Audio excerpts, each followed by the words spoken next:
Welcome to Shamita's boutique. आपके features और complexion को देखकर लग रहा है कि ये ड्रेस आप पर बहुत खिलेगा। एकदम सही कह रही है पूरी, ले लो ये ड्रेस। देखा, अब तो आपके बॉयफ्रेंड ने भी कह दिया, अब तो आप ले ही लो। मैडम, आपको कुछ दिखाना है। CID? I am so sorry, मैंने आपको पहचाना नहीं था। कोई बात नहीं, ये बैज तो आपने देख लिया, अभी टैग देखिए और बताइए ये आप ही के बुटीक का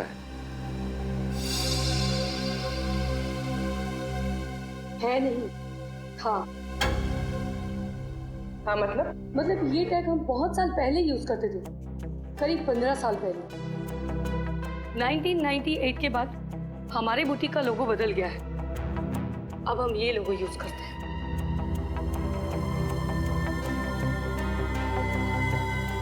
पंद्रह साल पुराना लोगो? मतलब उस लड़की ने इतने पुराने कपड़े पहने थे? और वो कपड़े देखने में तो एकदम नए लग रहे थे। आप लोग किस लड़की के बारे में बात कर रहे हैं? इसके बारे में। ओह माय गॉड, क्या हुआ इसे? इस लड़की की मौत हो चुकी है। क्या आपने पहले कभी इसे देखा? जी नहीं। अब ये कैसे पता चलेगा कि ये लड़की है कौन? ये तुम क्या कह रही हो तारिक? तुमने ठीक तरह से टेस्ट किया? आज तो 3 बार चेक कर चुकी हूँ, हर बार वही रिजल्ट आ रहा है। This is impossible. कैसे हो सकता है ये? अरे क्यों नहीं हो सकता? जब डॉक्टर तारिका कह रही है तो बिल्कुल हो सकता है। वैसे सर ये बहस किस बात पे हो रही थी? सचिन, दरअसल वो अरे तारिका जी इनसे क्यों डर रही है? ये तो अपने अपने डॉक्टर साहब के। बोलिए बोलिए। अभिजीत, इस लड़की के रगों में जो खून है वो इस लड़की का है ही नहीं। ये क्या कह रहे हैं? इस लड़की का खून इसका नहीं है तो फिर किसका है? वो तो पता नहीं, लेकिन इस लड़की का तो 100% नहीं है, क्योंकि इसके खून का DNA और लड़की का DNA अलग है। अगर ये खून इस लड़की का है ही नहीं तो इसकी रगों में आया कहां से ये खून? हाँ, अच्छा, जो लड़की के कपड़ों के ऊपर खून मिला और पेड़ पे वो खून, वो किसका है? वो खून है तो एक ही इंसान का, पता नहीं किसका है, लेकिन इस लड़की का तो बिल्कुल नहीं है। सर कहीं वो खून उसी खूनी का तो नहीं? शायद वो भी घायल हो गया हो। खूनी का होता तो लड़की के कपड़ों पे ही होता ना, इसके शरीर के अंदर कहां से घुस गया? ये कुछ और ही चक्कर है। एक और बात, इस लड़की को गौर से देखो। इसे लैब में आए हुए लगभग 5 घंटे हो गए और उससे 3-4 घंटे पहले इसकी मौत हुई है, तो तकरीबन 8 से 9 घंटे पहले इस लड़की की मौत हुई है।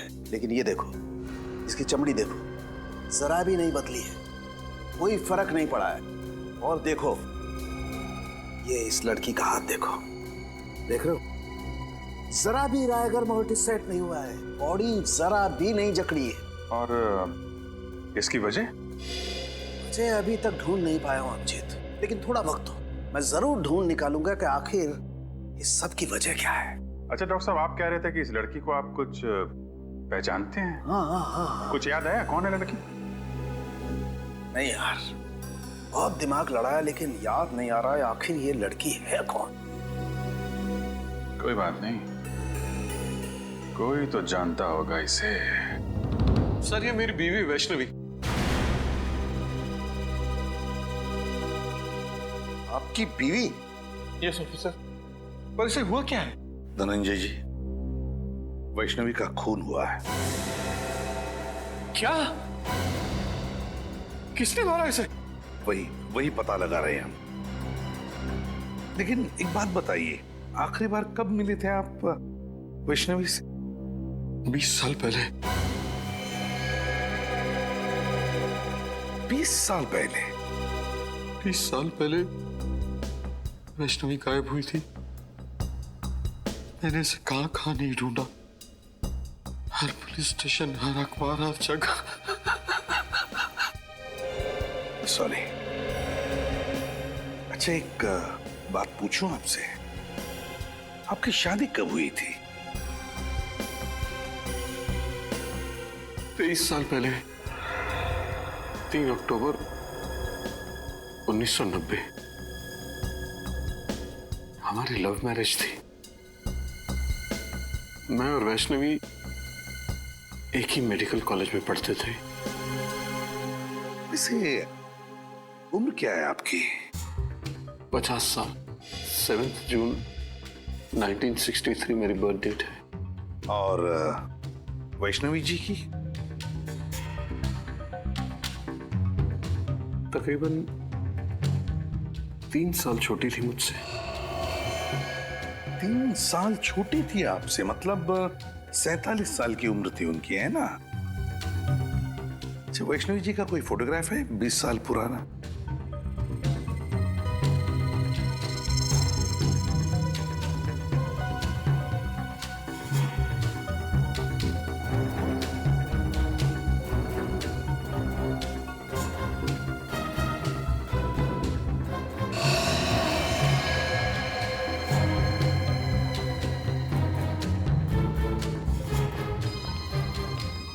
सर वैष्णवी 20 साल पहले जैसे लगती थी, आज भी ठीक वैसे ही लगती है। हाँ सर, उम्र के साथ साथ इनके चेहरे में तो कोई बदलाव आया ही नहीं।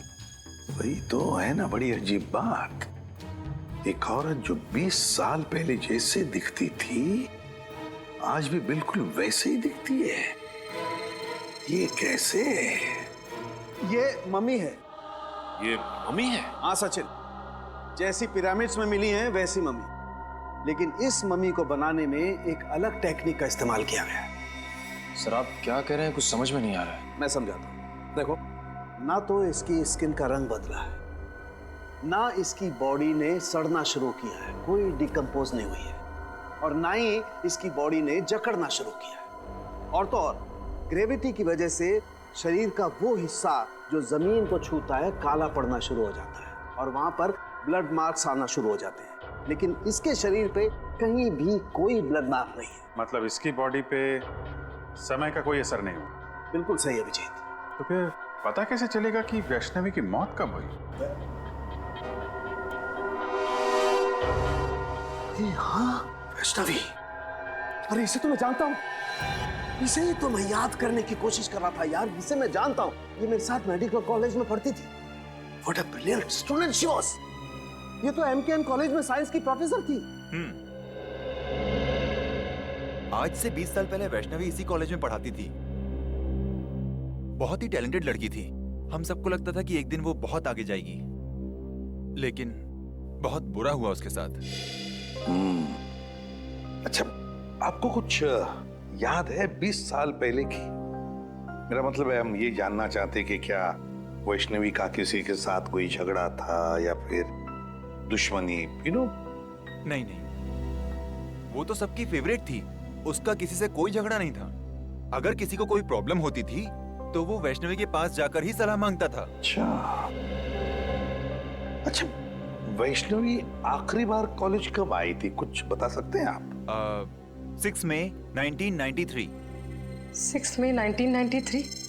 क्या बात है, आपकी याददाश्त की तो तारीफ करनी चाहिए। मुझे इसलिए याद है क्योंकि उस दिन मेरा बर्थडे था, और उस दिन भी वैष्णवी हमेशा की तरह कॉलेज से जल्दी चली गई थी, और शाम को पार्टी में भी नहीं आई, और उसके बाद वो कॉलेज कभी नहीं आई। हमेशा की तरह जल्दी चली गई मतलब क्या वो अक्सर कॉलेज से जल्दी जाती थी? हर रोज नहीं, गुरुवार को। हर गुरुवार को कॉलेज से 1 बजे ही चली जाती थी। हर गुरुवार को दोपहर के 1 बजे? क्यों, कहाँ जाती थी वो? ये तो उसने कभी किसी को बताया नहीं। इसका जवाब तो डॉक्टर अविनाश ही दे सकते हैं। डॉक्टर अविनाश? जी, डॉक्टर अविनाश उस वक्त के प्रिंसिपल थे। उन्होंने ही उसे हर गुरुवार को 1 बजे जाने की परमिशन दे रखी थी। अच्छा, डॉक्टर अविनाश रहते कहाँ ये डॉक्टर अविनाश?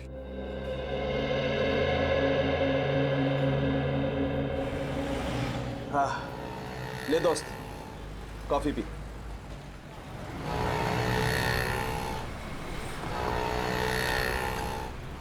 यकीन नहीं आ रहा,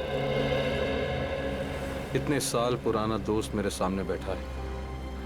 आज अतीत की यादों के पलों को जीने से अच्छा और क्या है। बात तू सही कह रहा था रंजन, लेकिन एक बात कहूं, अतीत की यादों में अपने आप को इतना भी नहीं जकड़ लेना चाहिए कि जिंदगी से घुटन होने लगे। कम ऑन यार, दिल छोटा नहीं करते। अच्छा देख देख, मैं तेरे लिए क्या लाया हूं। क्या है? खोल कर देखना यार।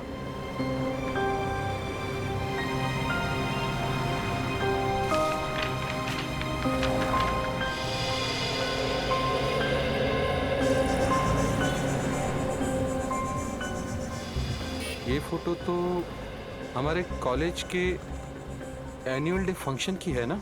एग्जैक्टली। तूने अब तक संभाल के रखी है? अरे संभाल के नहीं रखूंगा। तू और वैष्णवी मेरे सबसे करीबी दोस्त थे यार। अच्छा, तू बोल रहा था कि वैष्णवी के कुछ रिसर्च नोट्स थे घर पे, तू लेके आया? हाँ। कहाँ है?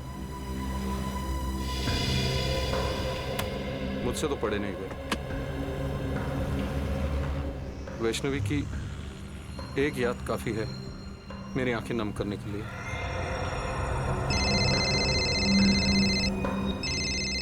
एक मिनट। हेलो, वो धनंजय तेरे साथ है ना? हाँ क्यों? उससे पूछ कि वैष्णवी हर गुरुवार को दोपहर के 1 और शाम के 7 बजे के बीच कहाँ जाती थी। और एक बात, धनंजय से पूछ ले कि क्या वो हमें वैष्णवी के रिसर्च पेपर्स, मेरा मतलब है रिसर्च की जो फाइल्स हैं, वो दे सकता है क्या? हाँ ठीक, ओके। अच्छा धनंजय, तुझे मालूम है कि हर गुरुवार को वैष्णवी 1 से 7 बजे तक कॉलेज के बाहर कहाँ जाया करती थी? नहीं यार, मुझे इस बात का बिल्कुल अंदाजा नहीं था। इनफैक्ट जब पुलिस इन्वेस्टिगेशन में मुझे इस बारे में पता चला तो मैं खुद हैरान था कि वैष्णवी ने इस बारे में मुझे बताया क्यों नहीं कभी। कमाल है यार, वैष्णवी ने ये राज तुझसे छुपा के क्यों रखा? ऐसी क्या बात थी?